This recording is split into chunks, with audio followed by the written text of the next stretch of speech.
आज के इस लेक्चर में हम बात करेंगे बॉन्ड के बारे में। कंक्रीट और रीइंफोर्समेंट के बीच में जो कांटेक्ट होता है वो किसके थ्रू होता है? बॉन्ड के थ्रू होता है। हमको पता है कि हम जब आरसीसी पढ़ते हैं तो आरसीसी में कंक्रीट प्लस रीइंफोर्समेंट आता है, ठीक है।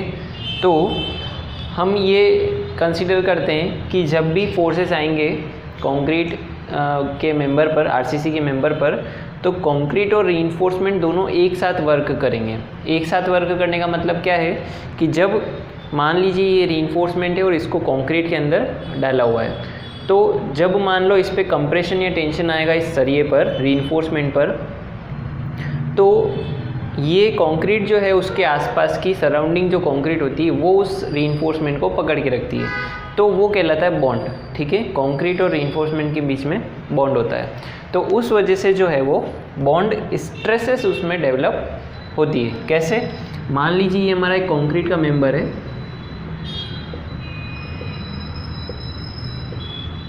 ठीक है, और उसमें एक रीइंफोर्समेंट बार जो है वो इस टाइप से डाली गई है। ये एक रीइंफोर्समेंट उसमें प्रोवाइड कराया गया है, और जब इस रीइंफोर्समेंट पर हम टेंशन या फिर कंप्रेशन, दोनों में से कोई भी लगा सकते हैं, तो जब इस रीइंफोर्समेंट पर टेंशन या कंप्रेशन आएगा तो क्या होगा? कंक्रीट और रीइंफोर्समेंट के बीच में जो कांटेक्ट पॉइंट है वहाँ पर क्या होगा? बॉन्ड स्ट्रेसेस डेवलप होगी। क्या होगी? Bond stresses.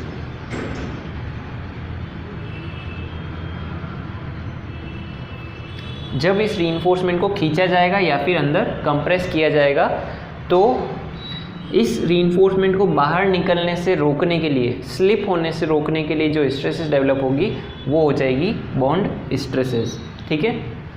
अब हम बात करते हैं कि प्रॉपर बॉन्ड की डेफिनेशन क्या होती है बॉन्ड स्ट्रेसेस की, तो उसको हम लिखेंगे। ये भी एक टाइप की जो होती है वो शियर स्ट्रेस ही होती है। शियर स्ट्रेस होती है। क्यों होती है शियर स्ट्रेस? कि ये जो हमारा रीइंफोर्समेंट बार है, ठीक है, तो जब इसको हम मान लो इस डायरेक्शन में खींचते हैं तो कंक्रीट और इस रीइंफोर्समेंट की सरफेस के बीच में शियर होता है, तो वो शियर इस डायरेक्शन में लगता है जो कि इस रीइंफोर्समेंट को बाहर निकलने से रोकेगा। तो बॉन्ड की डेफिनेशन क्या होती है कि the shear stress developed at the interface. इसकी डेफिनेशन हम यहाँ लिख देते हैं, shear stress developed at the interface of concrete and reinforcement to prevent slippage of reinforcement bar. ये हो गई हमारे बॉन्ड स्ट्रेस की डेफिनेशन। बॉन्ड स्ट्रेस जो होती है वो एक टाइप की शियर स्ट्रेस होती है। तो जो स्ट्रेस डेवलप होती है कहाँ पर? Interface of concrete and reinforcement, मतलब कि जहाँ पर कंक्रीट और रीइंफोर्समेंट आपस में मिलते हैं, ठीक है, वहाँ पर जो शियर स्ट्रेस लगती है जो क्या काम करेगी? प्रिवेंट करेगी स्लीपेज ऑफ द रीइंफोर्समेंट बार, उसको स्लिप होने से रोकेगी। तो ये होती है बॉन्ड स्ट्रेस, ठीक है। अब ये जो बॉन्ड स्ट्रेस होती है वो दो तीन तरीके के ऊपर डिपेंड करती है, मतलब दो तीन कारणों पे डिपेंड करती है कि स्ट्रेसेस कैसे कैसे आती है, या फिर रीइंफोर्समेंट और कंक्रीट के बीच में बॉन्ड किस कारण से होता है। अपन को पता है कि कंक्रीट जो होती है वो सरिये को पकड़ के रखती है, पर वो किस किस कारणों से पकड़ के रखती है, तो उसको हम एक दो पॉइंट में लिख सकते हैं। जैसे कि ये 3 पॉइंट होते हैं जिस वजह से बॉन्ड जो होता है वो होता है। सबसे पहला रीज़न है केमिकल एडिशन, मतलब कि केमिकल एडिशन को हम समझ सकते हैं कि कंक्रीट में जो सीमेंट होता है, सीमेंट की प्रॉपर्टी होती है दूसरे मटेरियल के साथ चिपकना, ठीक है ना। तो उस प्रॉपर्टी के कारण सीमेंट जो है वो फाइनली रीइंफोर्समेंट से चिपका हुआ होता है, तो उसको हम बोलते हैं केमिकल एडिशन। केमिकली जो रिएक्शन होती है जब सीमेंट को पानी के साथ मिलाते हैं तो वो उसके साथ बाइंडिंग प्रॉपर्टी उसमें डेवलप हो जाती है और वो रीइंफोर्समेंट के साथ और दूसरे इंग्रेडिएंट के साथ चिपक जाता है। फिर होता है फ्रिक्शनल रेजिस्टेंस। फ्रिक्शनल रेजिस्टेंस क्या होता है? घर्षण।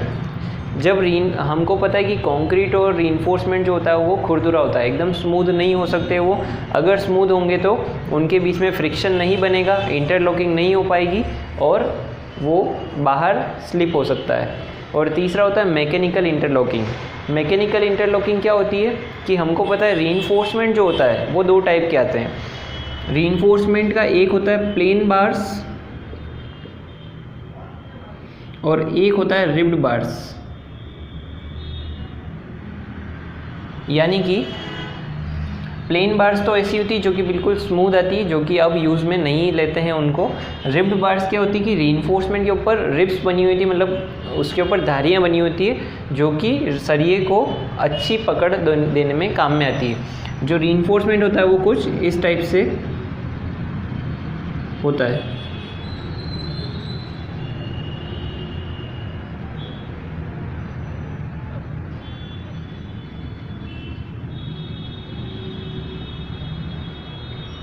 इस टाइप से उस पर जो है वो धारियाँ बनी हुई होती है। अलग अलग पैटर्न्स हो सकते हैं। तो इस वजह से भी क्या होता है कि वो कंक्रीट के साथ अच्छे से बॉन्ड बना पाता है और बाहर नहीं निकल पाता है। तो ये तीन कारणों से जो है वो बॉन्ड होता है कंक्रीट और सरिये के बीच में और बॉन्ड स्ट्रेसेस उसमें डेवलप होती है। अब हम बात करते हैं कि अगर बॉन्ड जो है वो कम्प्लीटली टूट गया, मान लीजिए कि इस सरिये के आसपास की कंक्रीट जो थी वो क्रश हो गई, मान लो बिल्कुल पूरी तरीके से फेल हो गया और अब रीइंफोर्समेंट बाहर आने की स्थिति में है, तो फिर उससे हम प्रिवेंट करने के लिए एक इसमें और चीज़ प्रोवाइड कराते हैं, वो होती है एंकरेज। ठीक है, उसको बोलते हैं हम एंड एंकरेज। तो उसके लिए हम क्या करते हैं कि कंक्रीट में जब भी रीइंफोर्समेंट हम डालते हैं तो उसको एंड से जो है वो मोड़ देते हैं। मोड़ने का 90 डिग्री पे भी उसको बेंड कर सकते हैं, 135 डिग्री पर भी बेंड किया जा सकता है। तो उस वजह से क्या होगा कि अगर बॉन्ड टूट चुका है तो भी क्या होगा, ये एक तरीके से हुक का काम करेगा। ठीक है, और इस हुक के कारण ये सरिया बाहर नहीं निकल पाएगा, तो हमें अल्टीमेटली थोड़ी बहुत ताकत और उसकी मिल जाएगी।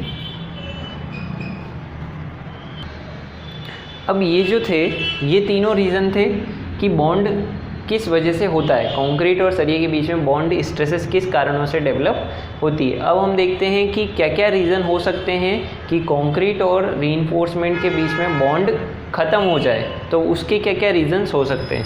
तो यहाँ पर लिखेंगे reasons for failure, reasons for failure of bond.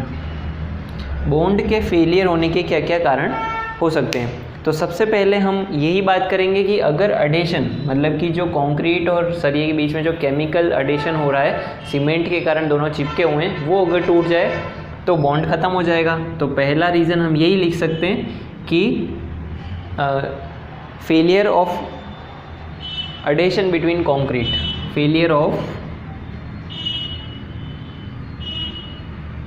अडेशन between concrete and reinforcement.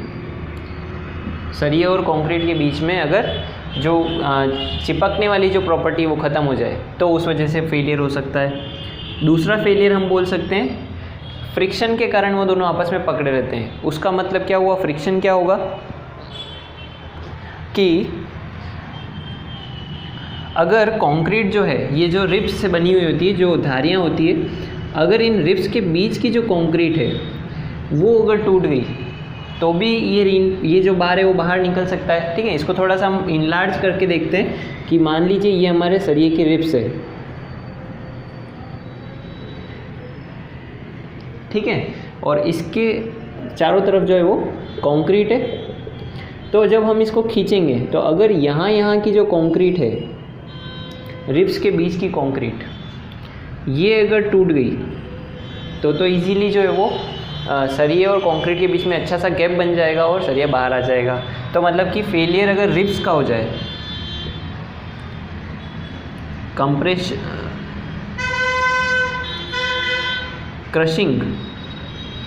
Crushing of ribs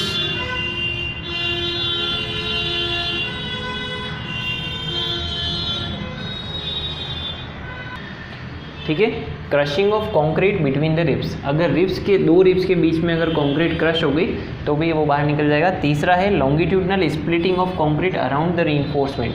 अब क्या है कि जब ये सरिया हमारा इस कंक्रीट के अंदर डला हुआ है, ठीक है, तो अगर कंक्रीट जो कंक्रीट का मेंबर है वो इस तरीके से स्प्लिट हो जाए, यहाँ से उसमें जो है वो क्रैक्स आ जाए, तो क्या होगा, ऊपर का पोर्शन अलग निकल जाएगा, नीचे का पोर्शन अलग निकल जाएगा, तो सरिया भी निकल जाएगा अंदर से। तो ये 3-4 रीज़न हो सकते हैं, ये दोनों आपस में इंटरकनेक्टेड है, ठीक है ना। इन तीनों की वजह से ही जो है वो स्ट्रेंथ होती है, बॉन्ड स्ट्रेंथ, और अगर यही तीनों फेल हो जाते हैं तो वो फेलियर में आ जाते हैं। अब हम देखते हैं कि बॉन्ड जो होता है, ये जो बॉन्ड होता है ये वापस से बॉन्ड स्ट्रेसेस को 2 टाइप में हमने डिवाइड किया हुआ है। 2 टाइप का ये होता है, उसमें होता है फ्लेक्सुरल बॉन्ड और एंकरेज बॉन्ड। हम यहाँ पर लिखते हैं कि जो बॉन्ड होता है, बॉन्ड 2 टाइप का होता है, एक होता है फ्लेक्सुरल बॉन्ड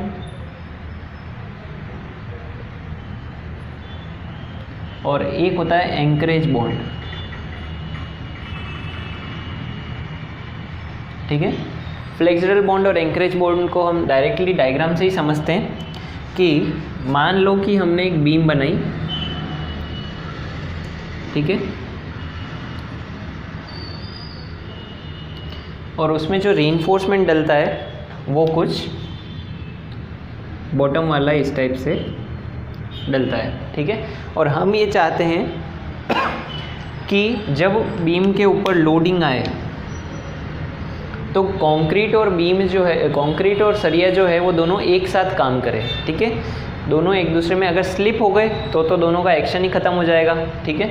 तो यहाँ पर देखेंगे कि 2 पोर्शन हम यहाँ बीम के करते हैं, एक मिडिल वाला पार्ट करते हैं, मिडिल वाला जोन पकड़ते हैं, और एक एंड वाला जोन पकड़ते हैं, ठीक है। तो मिडिल वाले जोन में जो एंकरेज जो बॉन्ड होता है सरिये और कंक्रीट के बीच में, वो कहलाता है फ्लेक्सुरल बॉन्ड, ठीक है। क्यों कहलाता है? फ्लेक्सर का मतलब क्या होता है? टेंशन और कंप्रेशन का कॉम्बिनेशन, ठीक है। तो सेंटर वाले पोर्शन में यहाँ पर सरिया और कंक्रीट बिल्कुल आपस में चिपके हुए होंगे, तभी जाके वो टेंशन और कंप्रेशन को कैरी कर पाएगा। और एंड पे जो ये हुक बना देते हैं हम, जो सरिये को आगे ले जाके मोड़ देते हैं, जो कि अभी मैंने यहाँ इस फिगर में समझाया था कि जब हम हुक बना देंगे तो अगर बीच में यहाँ पर अगर फेलियर भी हो गया, अगर कंक्रीट और सरिये के बीच में जो बॉन्ड है वो टूट भी गया, तो भी यहाँ जो ये हमने हुक बनाया है वो हुक अपनी कुछ न कुछ स्ट्रेंथ देता रहेगा और उस सरिये को और कंक्रीट को अलग अलग जाने से रोक देगा। तो ये जो एंड पे हम देते हैं उसको हम बोलेंगे एनकरेज बॉन्ड, ठीक है। ये क्लियर है?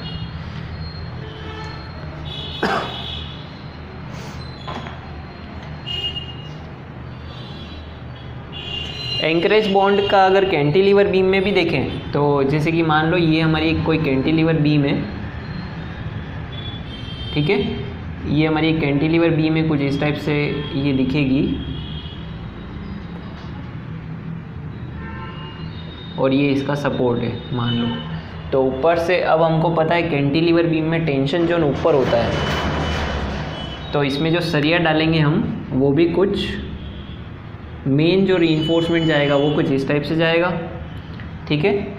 तो हम देखेंगे कि जब बीम बेंड होगी तो अगर सरिये और कंक्रीट के बीच में बॉन्ड टूट भी गया तो भी यहाँ इस जोन में जो एंकरेज दिया हुआ है हमने यहाँ पर और यहाँ पर, इस वजह से ये अपना काम कर देगा। और बीच में जो होता है वो पोर्शन कहलाता है फ्लेक्सुरल बॉन्ड वाला, ठीक है। अब इसके फॉर्मूले आते हैं कुछ हमारे पास। यहाँ पर हमारे पास 2 फॉर्मूले होते हैं। फ्लेक्सुरल बॉन्ड के लिए 2 फॉर्मूले हैं, U = V5 4ASTJD और U = अल्फा V5 4ASCJD, ठीक है। ये फॉर्मूले कौन सा किसके लिए? तो ये जो फॉर्मूला है ये है टेंशन के लिए, और ये जो फॉर्मूला है वो कंप्रेशन के लिए काम में आता है। मतलब कि टेंशन जोन में अगर रीइंफोर्समेंट है, टेंशन रीइंफोर्समेंट के लिए ये फॉर्मूला लगाएंगे और कंप्रेशन रीइंफोर्समेंट के लिए ये लगाएंगे। यहाँ पर इसीलिए यहाँ पर AST आ रहा है और यहाँ पर ASC आ रहा है, ठीक है। तो फ्लेक्सुरल बॉन्ड में बॉन्ड स्ट्रेस का फॉर्मूला ये होता है, इसको आपको याद करना है। और यहाँ पर V जो है, V होता है शेयर स्ट्रेस, ठीक है। और ये जो JD है, JD को शायद मैंने पहले बताया और नहीं बताया हो, तो JD जो होता है उसको लीवर आर्म भी बोलते हैं, ठीक है। और ये फॉर्मूला जो है इसमें ये जो V आता है, V का मतलब होता है, हमको पता है शेयर फोर्स, ठीक है। तो V को एक और चीज़ आप याद रखना कि जो शेयर फोर्स होता है V, उसको हम dm/dx भी बोल सकते हैं। डिफरेंशिएशन की फॉर्म में लिख रहा हूँ यहाँ पर मैं dm/dx। और dm/dx का मतलब क्या होता है कि चेंज इन मोमेंट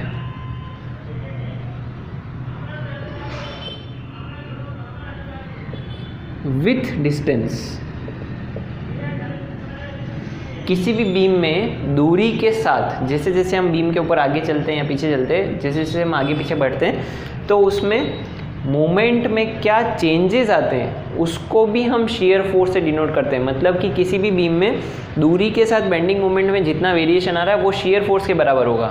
तो ये एक बेसिक आपको पता होना चाहिए कि जो शेयर फोर्स होता है उसको हम change in moment with distance, with respect to distance भी बोल सकते हैं। और V को हम dm/dx भी डिनोट कर सकते हैं। ये इसी चैप्टर के लिए नहीं है, ये नॉर्मल जनरल बात है, ठीक है। इसके बाद हम नेक्स्ट एक और टॉपिक देखते हैं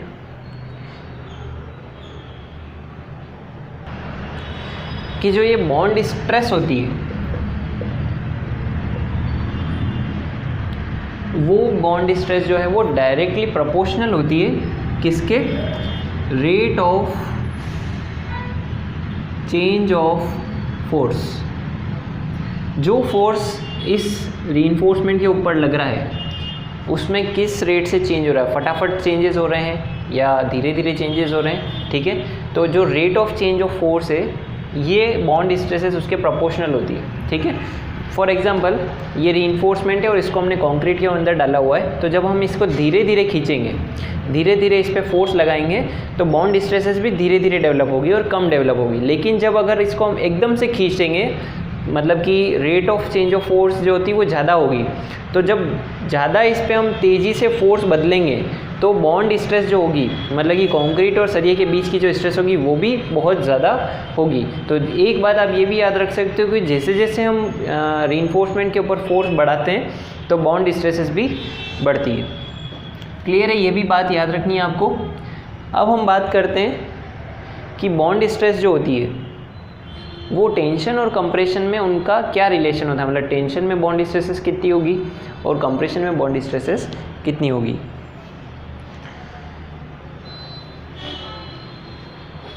तो यहाँ पर हम एक और नोट लिखेंगे कि फॉर कंप्रेशन, ठीक है, कंप्रेशन के लिए जो बॉन्ड स्ट्रेसेस होती है, bond stresses are 25% greater then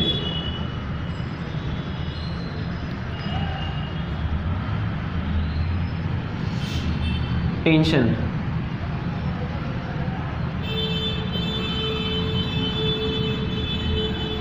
यहाँ पे हमको क्या पता चल रहा है कि जो बॉन्ड स्ट्रेसेस जो होती है कंप्रेशन रीइंफोर्समेंट के लिए, कंप्रेशन जोन में जो रीइंफोर्समेंट होता है उसमें जो बॉन्ड स्ट्रेसेस होती है वो टेंशन वाले रीइंफोर्समेंट से 25% ज़्यादा होती है, ठीक है। मतलब कि अगर टेंशन में कोई रीइंफोर्समेंट है, यहाँ पर हम देखते हैं कि ये हमारा बीम है, इसमें टेंशन और कंप्रेशन में हमने रीइंफोर्समेंट डाला हुआ है। तो अगर टेंशन जोन में जो है वो इस बॉन्ड स्ट्रेस से मान लो 1 न्यूटन पर mm² टेंशन जोन में, तो हमको पता है कि कंप्रेशन जोन में जो स्ट्रेसेस होगी वो 25% ज़्यादा होगी। मतलब कि यहाँ पर जो स्ट्रेस होगी वो होगी 1.25 न्यूटन पर mm², ठीक है। और दोनों ही स्ट्रेसेस, जो बॉन्ड स्ट्रेसेस होती है वो दो टाइप की होती है, एक तो होती है परमिसिबल और एक होती है अल्टीमेट। ये तो हमको पता ही है कि हर फोर्स जो होता है वो दो टाइप का होता है, एक तो उसकी परमिसिबल वैल्यू होती है और एक उसकी अल्टीमेट वैल्यू होती है जिसमें फैक्टर ऑफ सेफ्टी लगा होता है। तो वो तो ठीक है, तो परमिसिबल और दोनों ही, परमिसिबल और अल्टीमेट दोनों ही वैल्यू के लिए कंप्रेसिव स्ट्रेसेस जो है वो 25% ग्रेटर देन होती है टेंशन वाले से, ठीक है। अब हम एक और बात देखते हैं कि हमने दो टाइप के सरिये देखे, एक तो होती है प्लेन बार और एक होती है डिफॉर्म्ड बार्स, जिसको हम बोलते हैं। डिफॉर्म्ड बार्स वो होती है, ये वाली जो होती है वो डिफॉर्म्ड बार्स होती है, और ये जो इसमें मैंने बनाया प्लेन बार्स होती है, ठीक है। तो डिफॉर्म्ड बार्स और प्लेन बार्स में क्या रिलेशन होता है? टेंशन और कंप्रेशन का तो हमने देख लिया, अब हम डिफॉर्म्ड बार और उनका बात करते हैं। तो हमको वैसे ही पता है कि अगर हम डिफॉर्म्ड बार यूज़ में लेते हैं तो वो बॉन्ड अच्छे से करेगा, ठीक है। तो वो लगभग प्लेन बार से 60% ज़्यादा उसकी स्ट्रेंथ होती है। तो यहाँ पर अपन लिखेंगे कि बॉन्ड स्ट्रेस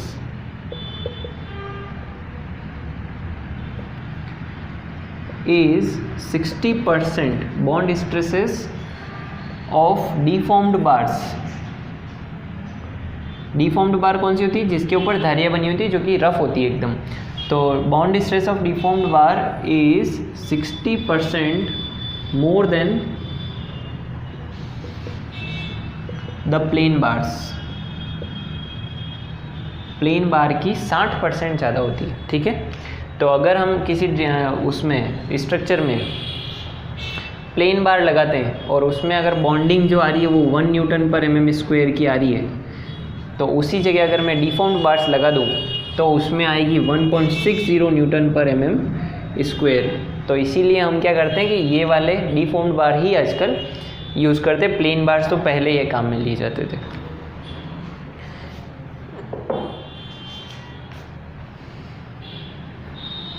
और इसके लिए एक हम टेबल भी देख सकते हैं बॉन्ड स्ट्रेसेस के लिए कि किस में कितना बढ़ रहा है, कम हो रहा है। तो ये जो इसका बाकी का टॉपिक है, जिसमें कि हमको अभी डेवलपमेंट लेंथ भी इसी टॉपिक में पढ़ना है, तो वो हम इसके नेक्स्ट वाले लेक्चर में कंटिन्यू करेंगे।